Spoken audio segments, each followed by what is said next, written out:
2025 brought us history-making moments, from snow in the Sunshine State to record-breaking heat. It's worse than it normally is. As we take a look back, we'll show you the weather videos that went viral, the lessons learned, and how the Tampa Bay area came together to make 2025 the year of recovery and resiliency. You're watching Weather Impact Year in Review. Thank you for joining us on this special edition of 10 Tampa Bay News. I'm Jamison Euler, alongside Chief Meteorologist Bobby Deskins. We're taking a look back at the top weather stories of 2025. And Jamison, we have to talk about some history-making moments. The first happening all the way back in January when it snowed in the Sunshine State. It was definitely a sight to see, but it wasn't even the first time we've seen flurries in Florida. Take a look. Believe it or not, in the state of Florida, we're mobilizing snowplows. This is what it looked like on Interstate 10 on January 22nd. Snow forced the Department of Transportation to close a large stretch of the road. It also stopped operations at airports in Tallahassee and Jacksonville and forced schools to close across northern Florida. 21 years old, your first time seeing snow. Yes. What does it feel like? What is it? I don't know. Yeah, it's a little weird. You just don't expect it to snow in Florida. That had many people asking, how long has it been since Florida has seen winter weather like this? Some pointing to this video of snow flurries shared from the Okaloosa Sheriff's Office in January of 2022. See? Snow. But according to the National Weather Service, snow did not accumulate at that time. The last time snow stuck to the ground in Florida was in 2018 in North Florida. And before that, the last time the Sunshine State had a winter storm was in 1989, where we even saw flurries here in Tampa. We spoke with a local farmer who remembers how it impacted our food supply. We kept the plants in and we kept feeding them and they kept growing, but they produced us no strawberries for about 6 weeks. The price of strawberries, because hardly anybody had any, they were high. The last time snow accumulated in Tampa was in January 1977. It's a moment Debbie Orovitz will never forget. We were like, oh my gosh, there really is snow. Like I said, there wasn't a whole lot. It was just a dusting on the car, but it was enough. We could get a couple of cold, wet snowballs, and we had a snowball fight, so it was fun. And while northern Florida saw some snow in January of this year, here in Tampa, our coldest day of 2025 came on November 11th, and it set a new record low at 38 degrees. The old record low was set back in 1892 at 40 degrees. Another historic moment came in July when the temperature in Tampa reached 100 degrees for the very first time ever. Very first time. It's a record we've come close to several times, but never actually broke until this year. I think it's hot. I think it's extremely hot. Really, really hot. You have to stop, take a lot of breaks, make sure you drink a lot of water. It's worse than it normally is. The thermometer at Tampa International Airport hit 100 degrees on July 27th. The previous all-time record of 99 degrees had been reached just 3 times before, in 1942, 1985, and most recently on June 26, 2020. So why has it taken this long for Tampa to reach 100 degrees? The answer lies in the sensor's location and Tampa's unique climate setup. Tampa's official weather data is recorded at the airport, which sits just off of Tampa Bay. That proximity to the water usually helps hold the temperatures just below that triple-digit threshold. But all of the new development in the area has led to an urban heat island effect. That's when urban areas are significantly warmer than surrounding rural areas. And that's because cities have more heat-absorbing surfaces like pavement and buildings. So that, combined with a warming climate, contributed to Tampa's hitting triple digits for the first time. And keep in mind, when we get heat like that, you need to take extra precautions. First of all, of course, hydrate, avoid the peak sun hours, and check in on the more vulnerable in your community, including the pets. Now to a moment that went viral. A woman was inside this home there in Largo when a tornado picked it up, flipped it on its side, and dropped it back down 20 seconds later. This happened back on June 25th, and we spoke with that woman's family about what happened inside and with neighbors who saw the damage outside.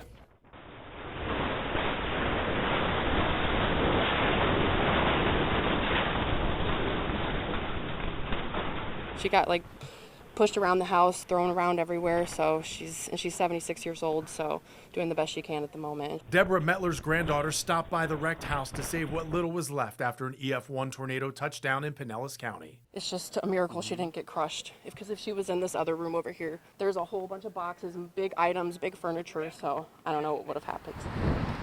They say moments before the tornado touched down, Metler got up to look for her cat. And then that's when the whole thing lifted and she somersaulted down the hallway. Somehow Metler and her pet Lucy managed to survive, left with only some cuts and bruises. It was a miracle for sure. I have no idea. Like I said earlier, I think I'm in a simulation. This feels fake.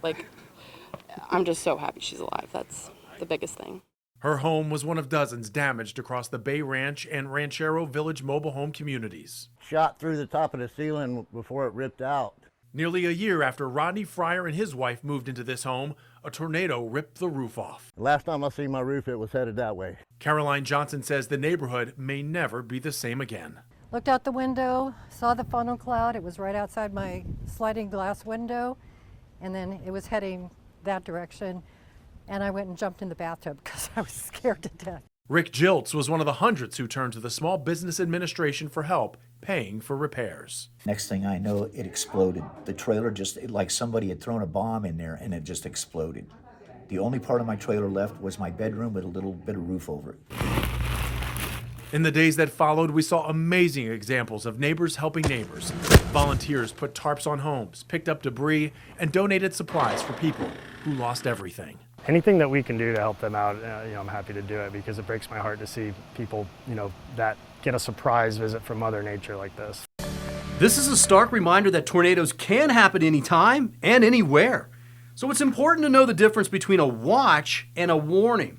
A watch means conditions are generally favorable for tornadoes to form. It usually covers a large area and it can last for hours. A warning means that the threat for the tornado is imminent. A rotation was either indicated on radar or confirmed by somebody on the ground. When that happens, you need to seek shelter immediately. Move to an interior room on the lowest floor and, of course, avoid windows. The biggest weather story of 2025 is the story of recovery and resiliency. 2024's back-to-back hurricanes devastated the Tampa Bay area, and over the last year, neighbors and business owners have been working around the clock to rebuild. So we want to just share some of those incredible stories. Mr. and Mrs. Horn, your order's ready? The Fish House in Ruskin has been a staple in the community for more than 20 years, but that almost came to an end after Hurricane Helene. When I opened the door of the restaurant, I didn't really understand the full impact right away. I didn't realize I've lost literally every piece of equipment. Julie Cockerham owns the Fish House and lives in Ruskin with her family. Not only was her business in ruins, but her home was also flooded. It was pretty traumatic. While Julie was trying to process her own loss, she was contacted by a local church that needed a drop-off point for donations. And suddenly her mission became clear, helping others. It did help me because I didn't have to think about my own problems.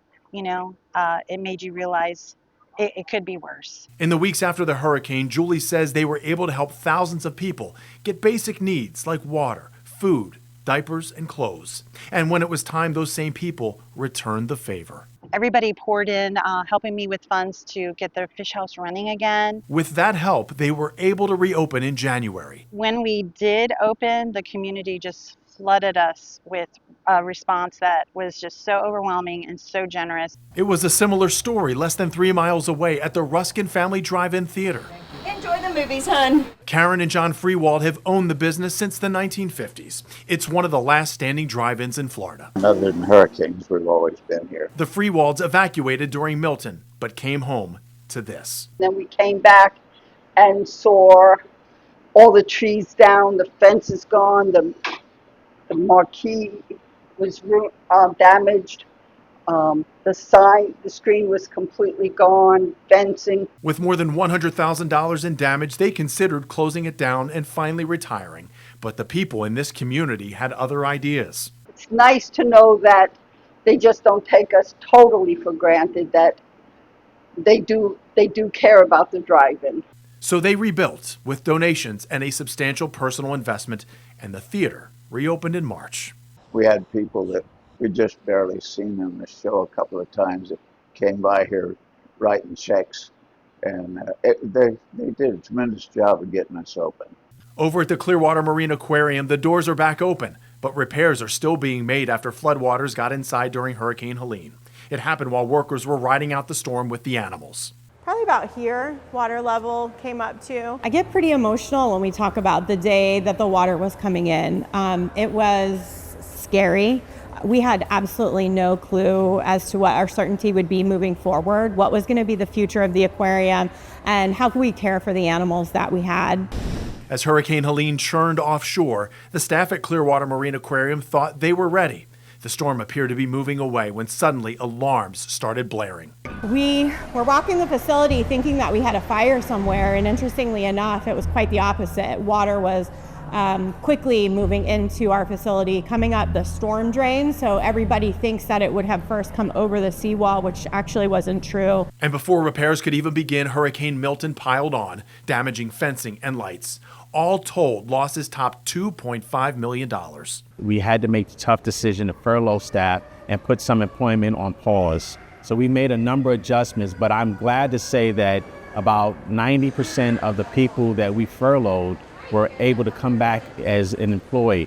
They say with help from the community, grant funding, and donations, repairs are nearly complete, but their doors are open to the public. Another milestone in Clearwater's storm recovery was the partial reopening of the iconic Pier 60 back in September. It's really important because it definitely, brings out the tourists, it brings out the locals. We really have missed it because it's just a go-to place when we didn't have anything to do, when we wanted to get out and enjoy the day.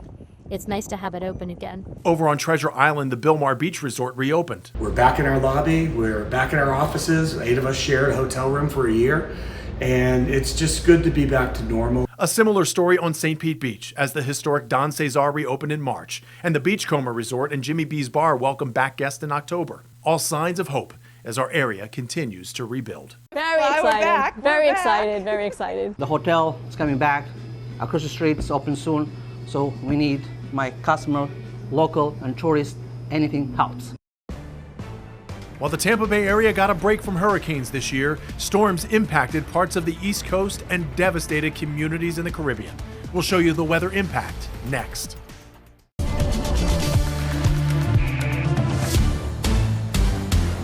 As we take a look back at your weather impact year in review, we have to talk about hurricane season. Before the break, we looked at how Tampa Bay is still recovering from 2024's storm season. And Bobby, in 2025, our area got a much needed break. Yeah, we certainly did. But while it was relief for us, we still saw some really big storms out in the tropics this year. That includes the historic hurricane in the Caribbean. We're awaiting the unthinkable here in Jamaica. We are waiting for the inevitable landfall of this monster, slow, agonizing crawl. Hurricane Melissa, Category 5. Hurricane Melissa made landfall on October 28th as a Category 5 storm on Jamaica's southwest coast. It was the strongest storm to ever hit the island, causing catastrophic damage. The parish of St. Elizabeth is underwater. Video captured roofs and debris whipping across the town of Black River. Some residents sheltered inside a hospital as shutters and electrical lines tore through the parking lot.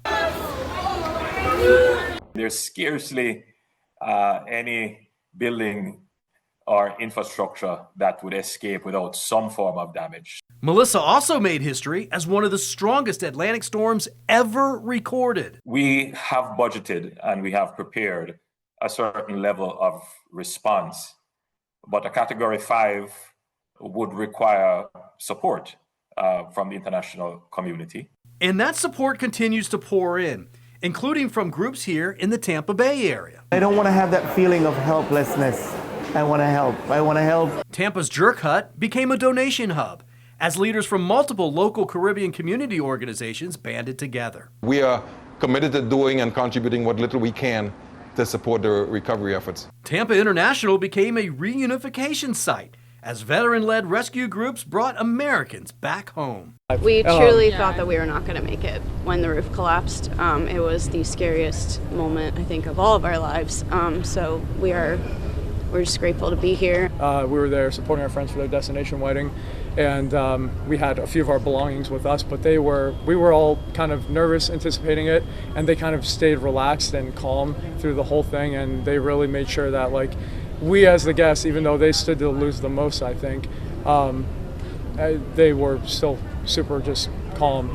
We was really stranded in Jamaica for over a week and a half. Didn't have anything, nothing. They came and rescued us. They took us home. I mean, it's just a blessing just to be alive. Venice-based Agape Flights has been flying supplies into the impacted areas. Anytime we have this capacity, this is a big one.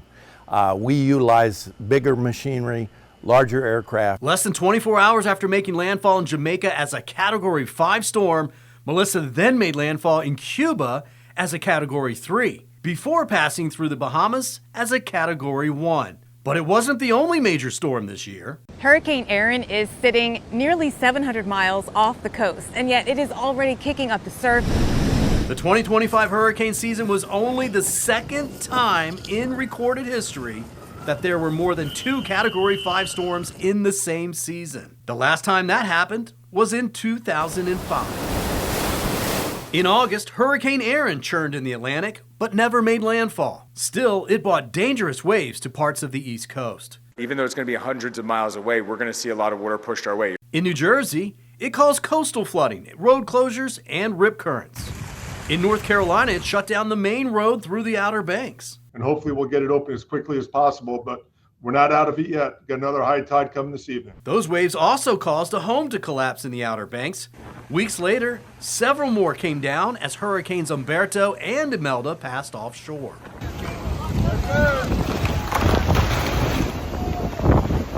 2025 saw 13 named storms. 5 of those were hurricanes and 4 of those were major hurricanes. But this was the first time in 10 years that Florida had not been directly impacted by a hurricane. We had first responders that were getting swept away, actually responding to the first areas of rainfall. That's how quick it happened. From deadly flooding in Texas to winds fueling wildfires in California. Next, we'll show you the weather stories that made history across the country in 2025. As we look back at your weather impact year in review, we want to show you the historic moments that happened across the country. That includes this unforgettable moment in Texas on the 4th of July. Flash flooding in the Texas Hill Country killed more than 130 people, including dozens of children at a summer camp. The scariest part for me is seeing the children and the moms and dads and the trees. The flood was a result of torrential downpours, causing the Guadalupe River to swell more than 25 feet within an hour, washing away homes, vehicles, and roads. First responders and neighbors spent days searching for survivors. All of a sudden we just hear somebody say, "Help, help, and somebody we could tell help it was us." a kid. Did you ask her what had happened, how she was able to make it? Yeah, we asked her what happened, and she said that her cabin was flooding and someone opened a window and she just flew out of it. Another historic moment came in January when winds fueled the deadly California wildfires. I don't want people to start thinking everything's okay now. Everything's not okay yet. The wind's blowing and it's going to continue to blow. Although not the cause of the flames, a combination of drought, low humidity, and warm temperatures worsened conditions. A Florida man is now facing charges, accused of starting the most destructive blaze in Los Angeles' Pacific Palisades neighborhood. Check out this moment from June. An EF5 tornado ripped through a rural city in North Dakota. It marked the strongest tornado in the U.S. in 12 years. In July, a massive earthquake that hit eastern Russia, triggering a tsunami that spanned half the globe, from the northern Pacific to South America. It stoked fears in Hawaii and California. When you heard 8.8 earthquake, what were you thinking? And then tsunami to follow. Just ensuring that our people are safe, my people are safe, and then also safety within our harbor, and later found out it was much further away than we thought. That had us wondering if it's possible for a tsunami to hit Florida. According to the state's Division of Emergency Management, the probability is extremely low. However, it's not impossible. Still ahead, we'll show you the changes local cities and counties made this year to protect you from severe weather.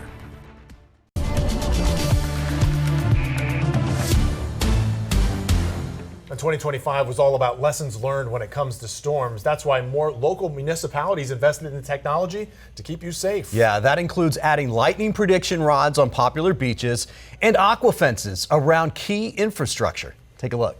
The ThorGuard system has a sensor that will be mounted up on the roof. New this year, these rods are now up on Coquina Beach and near the Anna Maria Island Cafe to help alert you to where a strike could happen. The lightning prediction system detects the static electricity in the atmosphere and in the ground. Once that charge reaches a high enough level, we know that there now has to be some sort of dissipation of that energy or a lightning strike. We then look for a build of the opposite charge in the ground. And we know that once that reaches a certain threshold, the two are going to connect, or in other words, a lightning strike is going to happen. Once the sensor detects it, a horn will sound and a strobe light will go off. That will happen approximately 15 to 20 minutes before lightning hits within 2 miles of any direction of the sensor. And when it comes to hurricane season, more cities are investing in aqua fences. Video of the technology being used at Tampa General Hospital went viral in 2024. It kept floodwaters out during Hurricane Helene. Now it will be used to protect City Hall and Indian Rocks Beach and the wastewater lift station near Albert Whitted Airport in St. Petersburg. That station serves the city's downtown core and supports major institutions including Johns Hopkins All Children's Hospital. When it comes to weather, preparation is key, and that's why our team of meteorologists here at 10 Tampa Bay News stream live updates every day to keep you informed. Yeah, you can watch that exclusively on 10 Tampa Bay Plus. It's free to download on your favorite streaming device. Thank you for watching.